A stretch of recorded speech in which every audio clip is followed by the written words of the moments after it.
Did you watch the Hungarian Grand Prix? It was an interesting affair, especially the start of the race. For that story and more, hang around for another 8 seconds as I give you my spin on the Hungarian GP with the compliments of the world's best online staff training platform, Canity.com.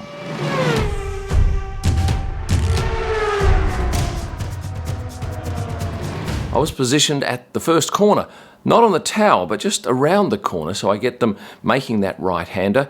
The red lights go off, the cars take off, and it's always exciting to see which car heads to the corner first. So I'm looking through the viewfinder, I see Lewis come towards me, take the right-hander, but then I see, well, the other cars start to go right. And I'm thinking, right, what do? Do I go with Lewis around the corner, or do I focus on the cars going right? I did the right thing this time, focused on the cars going right, and then there's absolute chaos, as you can see. Carnage everywhere, sparks, parts flying off, noise, smoke, it's all happening in front of me. And of course, most of the cars get around that corner except Valtteri.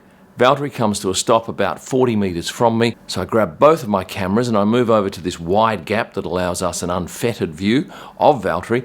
His car's stationary, eventually gets out, and then, as is often the case, I'm faced with this dilemma where I think, I know Valtteri, he's in a situation here where he's not very happy. So I keep my distance, we all do. There was, I think, 8 photographers and 1 TV cameraman. So we just shoot Valtteri's reaction. For a while, he gets up on the tyres and sits down and watches the action. Then he stands up and goes technically onto the track, and the cars come around under safety car, and I got these nice photos of him looking at the other cars passing. And by the way, light rain is still falling, as you can see here. And then eventually the medical car rolls up, he gets in and he takes off.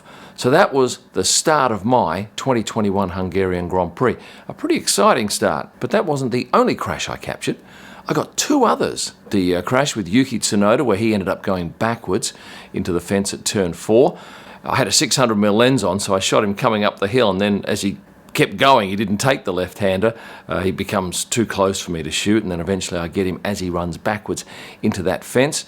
And then Carlos Sainz in Q2, I think it was, wasn't it? At the last corner, once again, comes past me, and I swing around with a long lens and I take a series of shots because, as you can see here, it's a bit of smoke, very hard to get focused. But then at some point, another photographer just to my left sneaks into my shot and I have to move. Let's go to the race result. Esteban Ocon winning.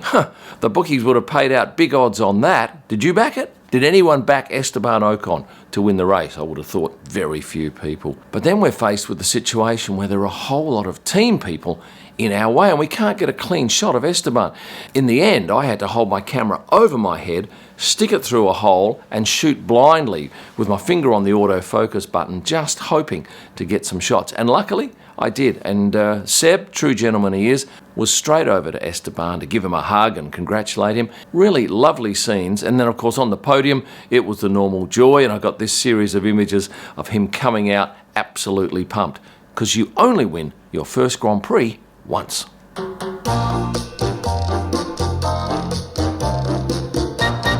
If you want to do a panoramic photo or time-lapse, consider going and getting yourself an egg timer, something that spins smoothly. Then mount your phone or your small camera on it, set the timer to rotate, and bang, you get yourself this lovely smooth rotation you wouldn't get if you were hand holding.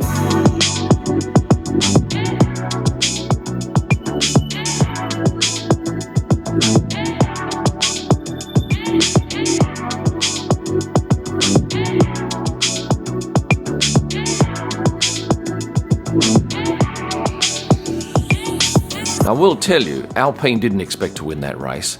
In fact, their management had checked out of their city hotel in the morning and taken their kit to the track. But later that evening, I noticed a number of their management coming back to the hotel I was staying at and checking in again. And I mentioned, what are you doing? And they said, well, we didn't expect to be staying late and we missed our flights because we threw on drinks for our team. So we're having to recheck into the hotel and we're flying tomorrow, the Monday. And a reminder that these videos are brought to you with the compliments of Canity.com, the world's best online staff training platform. On race day morning, I noticed 3 gentlemen coming towards me, one of them holding a Ferrari champagne bottle. And I stopped and had a chat with the guys and learned a few things that I didn't know. So, for instance, on the podium, those champagne bottles are cold. They're opened a few laps before the end of the race and placed on each of those podium spots. There's always a spare bottle of champagne there, just in case something goes wrong.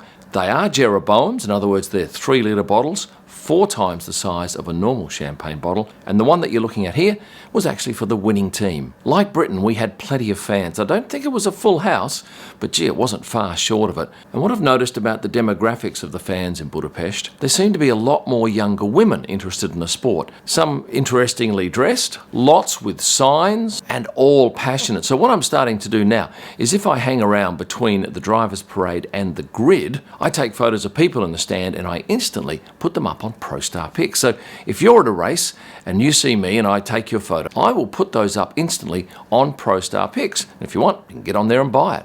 That's talking about the fans at the track.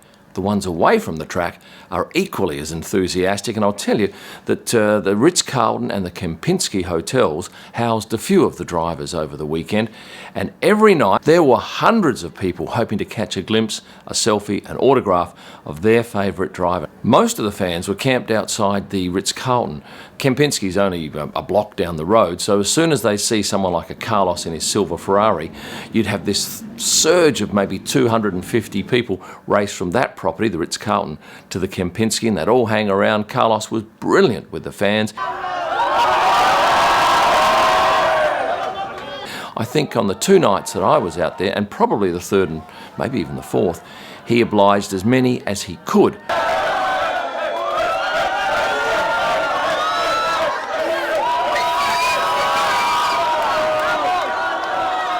The thing is, he had a mask on, but none of the other people did, because in Hungary you don't have to wear a mask inside or outside. But it was a lovely thing to see. And then over at the other property, the Ritz-Carlton, the other driver I saw come in was Pierre Gasly.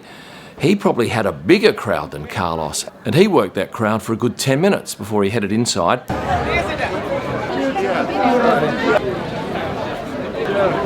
you sign it? The security were good. They would form a cordon around him, and Piru, his trainer, would also help out. But with Carlos, he was left to himself. Let's talk about the fans outside the track.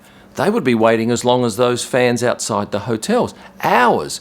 Making new friends, obviously, and chatting, and then, of course, a driver would come past. But they were at this particular corner every morning and every evening.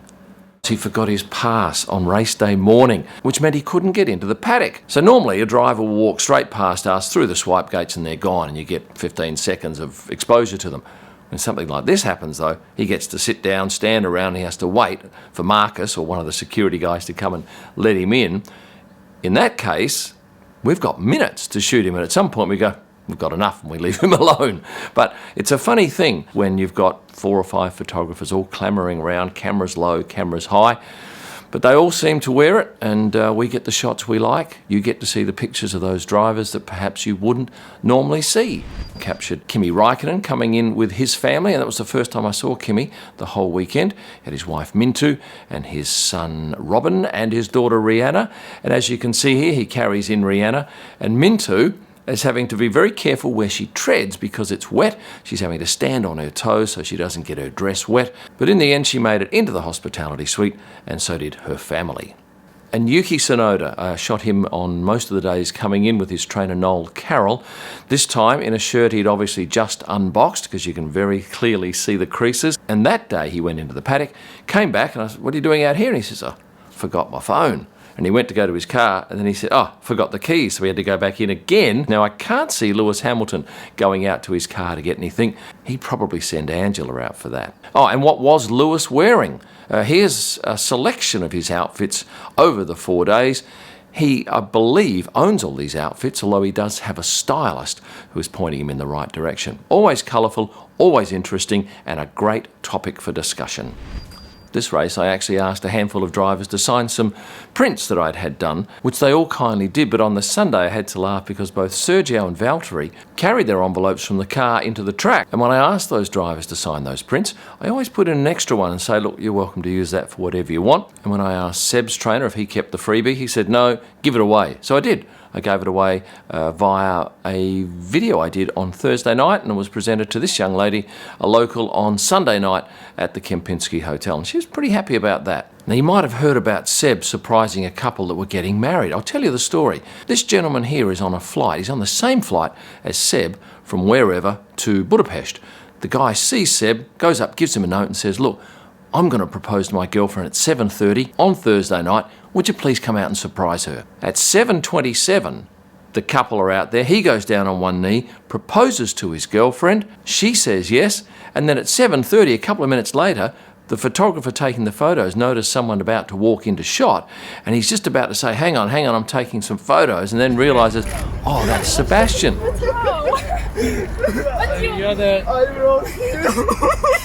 went down the bicycle. Yeah, I came back. I just read This 20 whole minutes. day is just a mess. I don't know. Thank you so much. So it's gonna be you too. Yes. It was. He posed for some pictures, and it was a lovely moment, and it just goes to show what a fine man Sebastian Vettel is. Of course, he can't say yes to every single thing that is requested of him, but the fact that he does this sort of thing every now and then is testament to the fine man that he is, and he made these people's day.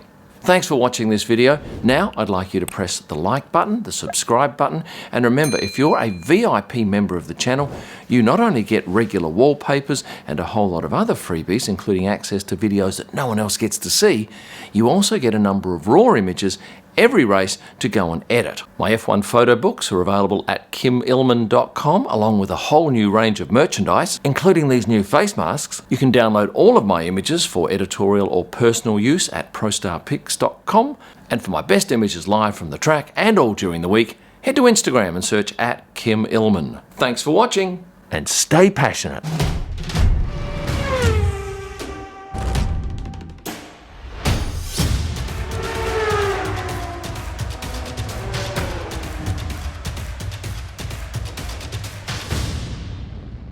No, actually, two drive.